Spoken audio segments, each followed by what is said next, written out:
The DC Extended Universe is, and has been for a while, in quite the pickle, as they've had a whopping 11 theatrical releases, and only 4 of them have been considered successes, most of which have been at their dawn. The franchise, probably still up and running as a franchise for the simple fact that it's the only thing that can compete with the MCU, hasn't had a hit for roughly 4 years and has instead incurred bomb after bomb after bomb after bomb. Naturally, a change in trajectory is needed, which also meant a change in leadership, and out of all the people you could get for the job, nobody is as simultaneously perfect and random as the guy who made an entire empire out of a raccoon and a tree. Getting his start at the independent horror comedy company Trauma Entertainment, James Gunn has gone from a dark comedy enthusiast to one of the more well-known comic book movie juggernauts, and also a dark comedy enthusiast. Though his one film with Warner Brothers, The Suicide Squad, flopped along with everything else in that moronic day-and-date release strategy, his status with the studio quickly turned around with the already in production Peacemaker, with the studio saying they wanted more films and shows like it. People were excited to hear this news, that is until recently when the announcement came out that many of the projects previously announced are either getting scrapped or on pause until further notice. You wanted to bring in a Kevin Feige? You got a Kathleen Kennedy. Except I actually give Gunn more credit than that. The biggest problem with the DCEU versus the MCU, as it has been with other thrown together cinematic universes, is that it was scrambling to catch up with a franchise that had planned out its lineup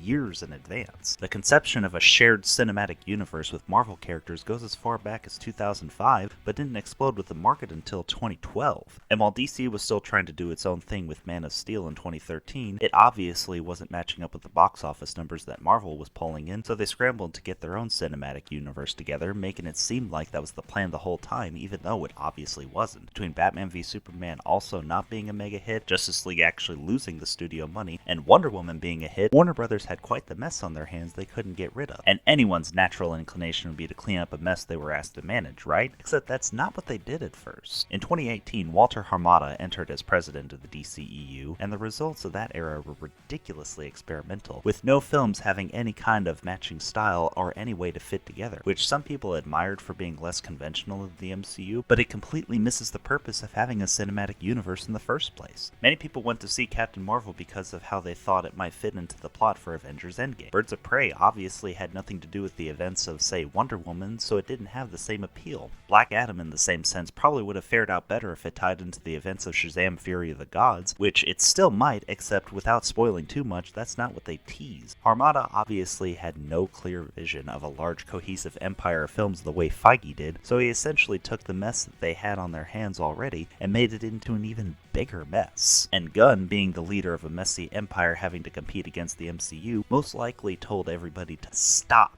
to give him time to clean up this mess. And that's what his plan is for the time being. Clean up this mess. The DCEU has spent too much time spitballing a bunch of projects in their announcement panel and not enough time keeping those spitballs in the brainstorming process and keeping the announcements for when they have a cohesive plan in place. Gunn simply wants to clean up the unnecessary clutter, silence all the noise, and come up with his own empire of a plan. That could take years, or he may already have something in mind. But whatever the case may be, his first step: clean up this mess. What will that plan consist of after this mess is cleaned up? Honestly, aside from a Superman film with a young Clark Kent and some involvement with Batman, it could be anything. He could be setting up for Justice League Unlimited, or he could just be prepping up for 5 more seasons of Peacemaker. But there's one thing I can definitely say I'm confident in, and that's Gunn's understanding of superhero stories. Guardians of the Galaxy and the Suicide Squad gave us stellar character arcs and smooth team dynamics, 2 key components to effectively replicating the MCU. Heck, the fact that both movies managed to do on their own what the MCU took 6 movies to do pretty much proves that he's a perfect man for the job. Am I upset that we won't be getting a Wonder Woman 3 and another Keaton Batman? Maybe a little, but in the long run, I trust that he knows what he's doing. After all, who better than the igniter of the Guardians of the Galaxy to make a team, nay, a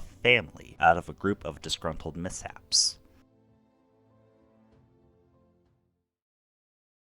Just maybe put the PG-13 leash on him. Oh!